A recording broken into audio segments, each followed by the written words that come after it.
Ne vous attendez pas à un rapport de bataille didactique sur l'aspect jeu et règles. Ici, le jeu est un support au récit narratif et se concentre sur l'immersion, en suivant le déroulé de la partie.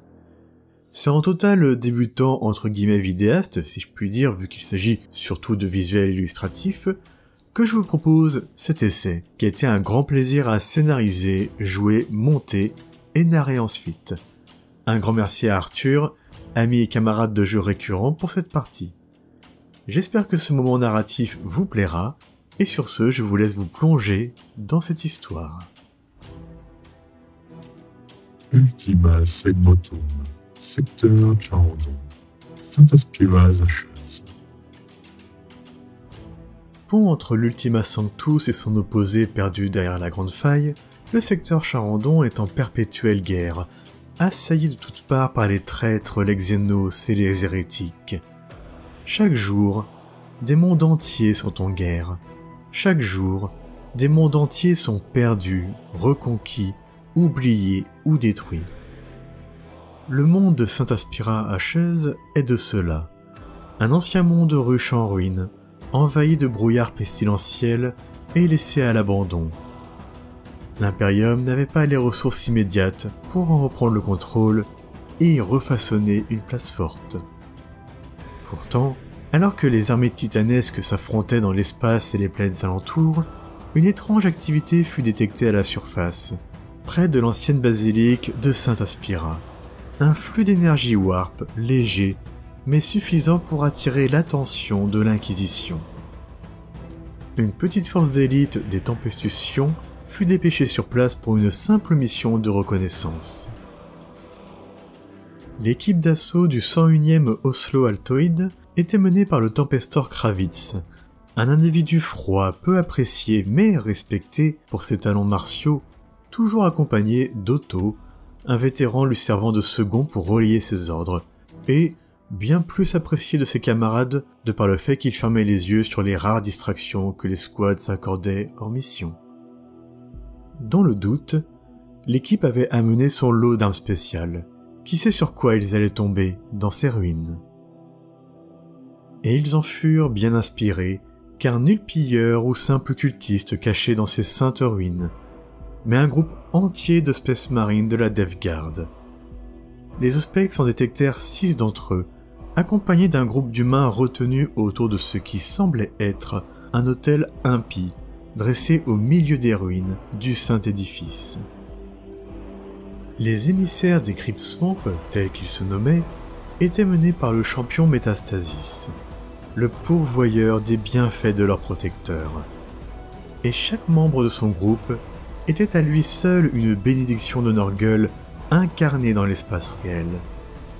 Chacun d'eux était un spécialiste en soi. Et sur ce monde mort oublié de l'Imperium, il comptait bien en amener le regard bienveillant du Warp. Une simple fissure à cet endroit, une plaie destinée à devenir purulente, à grossir, pour créer un véritable portail pour les forces du chaos. Les ordres du 101e Oslo Altoid furent rapidement mis à jour. Interrompre le rituel. Pour cela, l'équipe devait s'infiltrer et parvenir à placer des explosifs sur plusieurs points de la structure. Ainsi, en faisant s'effondrer le tout, le rituel pourrait être interrompu en attendant une purification en profondeur des énergies du lieu. Lorsque le fantassin Piafeu, surnommé ainsi par ses camarades, car où qu'il aille, les oiseaux locaux semblaient le prendre étrangement d'affection, posa le pied sur une masse informe, celui-ci s'enfonça à travers l'amas boueux dans un immonde bruit de succion. Ce faisant, il libéra un immense nuage de mouches. Les insectes aux tons verdâtres lui tournèrent autour, puis s'envolèrent vers la basilique. Peu de temps après, un cri inhumain parvint en retour. Les Tempestutions étaient repérées. Cette mission est inspirée du scénario Saper les fondations du supplément Shalnat. L'objectif des Tempestutions est de placer des explosifs sur ces 4 points. Les Death Guard tentant de les en empêcher ou de désamorcer les charges. À la fin d'un tour, chaque charge non désamorcée explosera, rapportant des points pour l'Imperium. À la fin de la partie, les objectifs non détruits rapporteront des points pour le chaos. En parallèle, chaque kill team aura ses propres missions secondaires à réaliser. Au déploiement, le Tempestor envoya 2 groupes pour viser les flancs, se plaçant lui-même à l'abri sous le premier bâtiment jouxtant la grande place, accompagné de son second radio et du porteur du lance-grenade. Alfred, le spécialiste du lance-plasma, se déploya plus en avant sur les hauteurs de la ruine, prêt à trouver l'angle de tir idéal. En face, les membres des Crypt Swarm se répartirent équitablement, laissant Fibrosite, le mitrailleur au lance-plasma, partir en avant sur les hauteurs. Il sentait qu'une belle chasse l'y attendait. Les premiers ordres tombèrent du côté des Tempestus, les encourageant à accélérer la cadence tout en ajustant leur visée pour se prêt à tirer. Mais ils eurent à peine le temps de se mettre en action lorsqu'une lumière aveuglante surgit des hauteurs et engloutit Valerius et son fusil radiant à salve. Du porteur de l'arme lourde, il ne restait qu'un tas de cendres sur un sol carbonisé. Derrière sa fenêtre brisée, Fibrosis éclata d'un rire gras devant cette prise facile. Sans se laisser déconcentrer, Alfred épaula son propre fusil à plasma et chercha sa cible, mais le tireur hérétique s'était déjà replié dans les ombres. Il abaissa alors sa visée et aperçut un autre Astartes derrière une barricade. Vu les miasmes qu'il semblait concentrer en puissance brute impie entre ses mains, il l'identifia comme une cible prioritaire Ishi-Feu. Derrière le nuage de fumée, le monstre corrompu tenait encore inexplicablement debout, alors qu'un bon tiers de son flanc droit avait été vaporisé. Devant ce spectacle, Alfred eut un moment d'hésitation, qui eut presque raison de lui. Un autre hérétique s'était avancé sur le flanc opposé, et, ayant repéré son tir, lui décrocha une rafale de bolteurs. Le couvert lui sauva la vie, mais un bolt l'atteignit néanmoins, lui fracassant l'épaule. Profitant de l'attention de l'hérétique portée ailleurs, Piafeu et Hans se jetèrent à l'abri de l'épave du Rhino. Tous deux attendirent quelques instants, calmant leur respiration et attendant le bon signal. Dans la même lignée, le médic Hervéus, accompagné de Mills et Grégor, coururent jusqu'au couvert des échoppes à l'abandon, attendant également le signal. Le Tempestor Gravitz jura devant cette infiltration échouée. Déjà les tirs pleuvaient, en même temps que les morts et les blessés. Il devait absolument reprendre la main. Il fit signe à son second Otto de transmettre ses ordres. Des données tactiques envoyées à Piafeu. En retour, le spécialiste des communications rapporta au Tempestor d'autres infos tactiques sur la disposition des lieux. Puis, ce dernier fit signe à Cassian de monter avec son lance-grenade pour soutenir Alfred. Les guerriers de la Death Guard, de leur côté, avançaient lentement. 2 des leurs s'étaient approchés pour entamer la chasse avec un certain succès, tandis que les autres se regroupaient sous les colonnes de l'ancienne basilique, protégeant le lieu du rituel. Pour ce premier tour de l'affrontement, les Sions se sont divisés en 3. Le premier groupe, composé du médic et de 2 fantassins, avance à couvert au nord, proche du premier pilier. Au sud, un fantassin et un fuseur se préparent derrière un couvert à prendre d'assaut le second pilier. Enfin, au niveau du premier bâtiment, le sergent et son spécialiste radio attendent à l'intérieur, tandis que le plasma blessé et le lance-grenade tiennent les hauteurs. Le fusil radiant à salve par son placement trop risqué est la première perte. Du côté de la Death Guard, le plasma ayant pris position en hauteur a fait mouche une première fois avant de se masquer derrière un couvert. Au nord, le mitrailleur lourd a pris position pour garder la zone, mais se retrouve affaibli par le tir de plasma des Sions. La moitié des guerriers, dont le champion et le porticone, se concentrent vers le sud, l'un d'eux ayant d'un tir affaibli le mitrailleur Sion en hauteur. Enfin, un guerrier reste en arrière, tenant la position.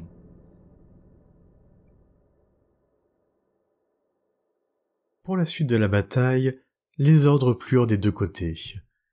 Le Tempestor commanda la prise des objectifs et d'ajuster les visées espérant une véritable déroute adverse.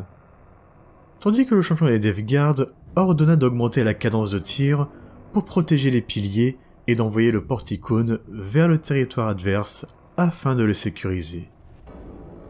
L'assaut fut lancé. Hans se sprinta de derrière le Rhino et, arrivé devant l'un des Astartes, empoigna son fuseur et tira. Le rayon de feu concentré transperça l'hérétique, laissant un cratère au niveau de son ventre. Pourtant, l'être corrompu ne sombra pas et tenta de répliquer d'une rafale de bolt. Néanmoins, déstabilisé par cette blessure mortelle pour quiconque d'autre, tous ses tirs manquèrent. Passant de l'autre côté du Rhino, Piafeu se jeta contre une barricade proche du pilier où il planta le premier explosif, tout en lançant une grenade crack par-dessus. L'explosif toucha de plein fouet le porte-icône, qui recula, son corps ravagé mais également toujours debout. L'attaque ne sembla pas le ralentir et avec 2 rafales, il déchiqueta Hans et son fuseur. Au nord, le signal était donné. Aussi Grégor fonça au second pilier et y posa également sa charge, tout en lançant une grenade frag sur l'hérétique caché derrière la barricade.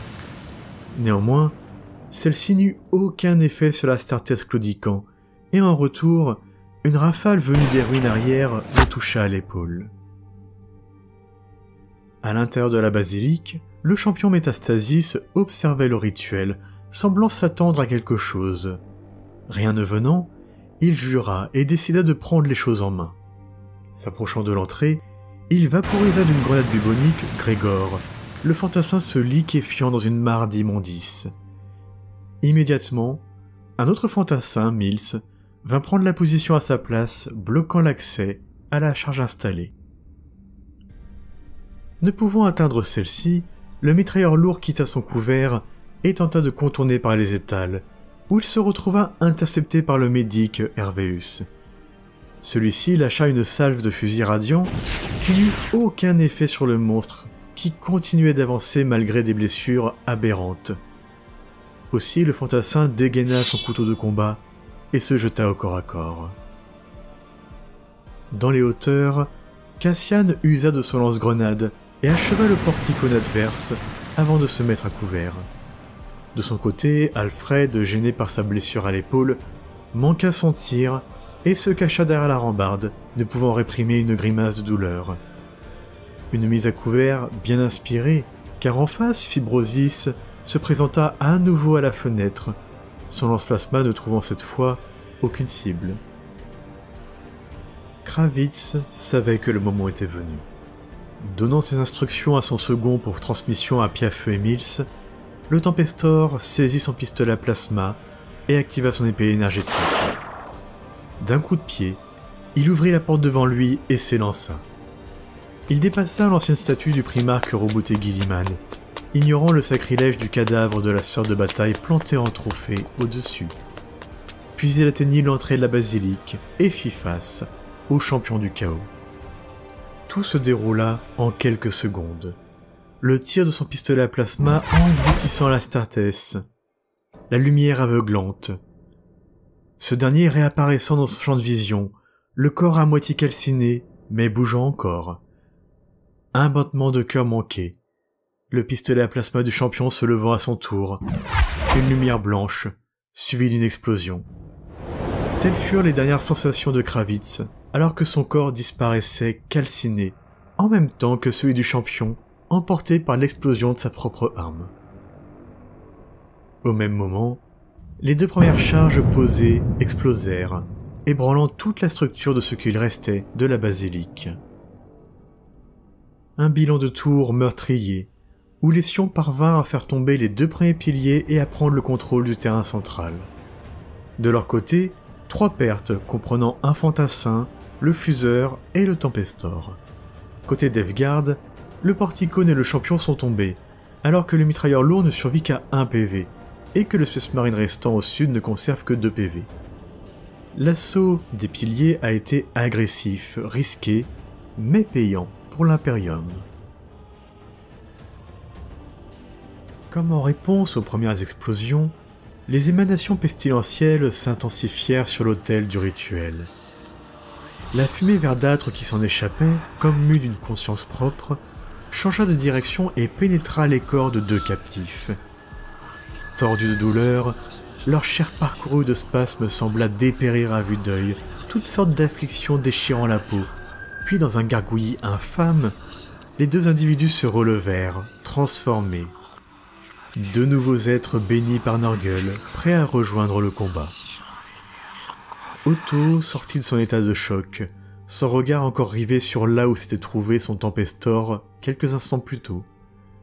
Une charge héroïque, un tir presque parfait. Presque. Cet acte lui avait coûté la vie, tout en emportant le monstre corrompu en échange. Mais l'heure n'était pas encore au deuil. Aussi usa-t-il de sa radio pour envoyer les derniers ordres au reste de l'escouade. Les Death Guard, désorganisés par la perte de leur champion, se battaient à présent tous individuellement. Au combat, Hervéus était le médic de l'escouade, mais le cas échéant, il endossait également le rôle de tortionnaire.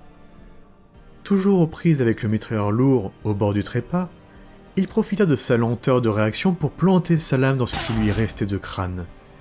Le Death Guard tomba lourdement au sol, laissant le champ libre à Hervéus qui se mit à couvert et fit un signe à Mills.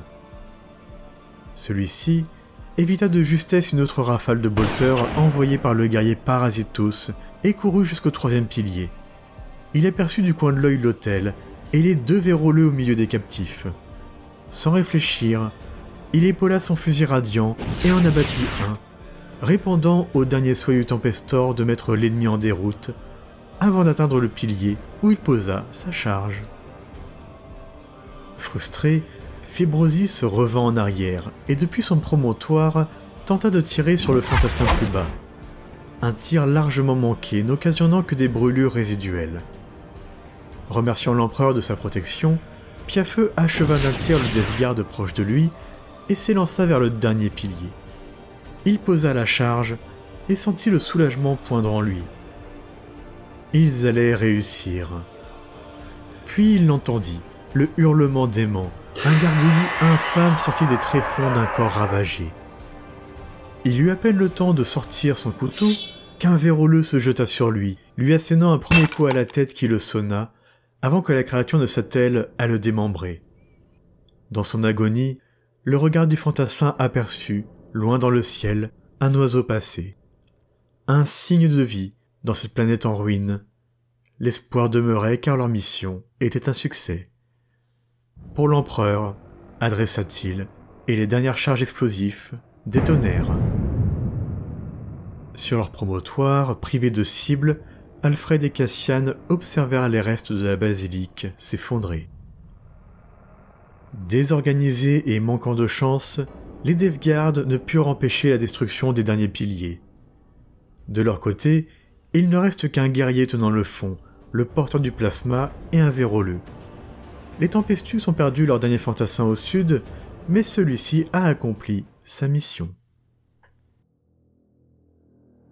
La basilique était totalement détruite, les belligérants à peine une poignée.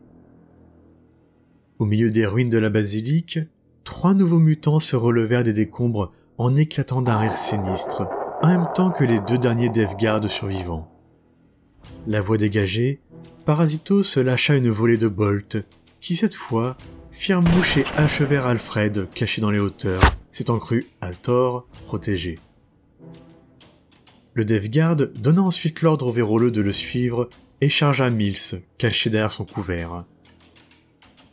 Le rire de Fibrosis se mua en hurlements de fureur, tandis que le mitrailleur fondait les ruines, et d'un tir de plasma, vaporisa le dernier tireur sur le bâtiment. Derrière lui, les derniers véroleux lui emboîtèrent le pas, mus par instinct. Otto savait que Mills ne pouvait être sauvé, et la voie de repli était compromise. Lâchant sa radio, il empoigna son fusil radiant et lâcha une salve sur le Death Guard hurlant, le forçant à mettre un genou à terre. Puis ce fut au tour d'Hervéus de sortir de sa cachette pour, d'un tir précis, achever l'hérétique. Ainsi, le spécialiste des communications et le médic étaient les seuls survivants de l'équipe d'assaut du 101e Oslo Altoid, alors que Mills offrait une dernière joute honorable, encerclé par les serviteurs de la ruine. En parvenant à rejoindre leur zone d'extraction, Otto envoya la confirmation de la réussite de la mission.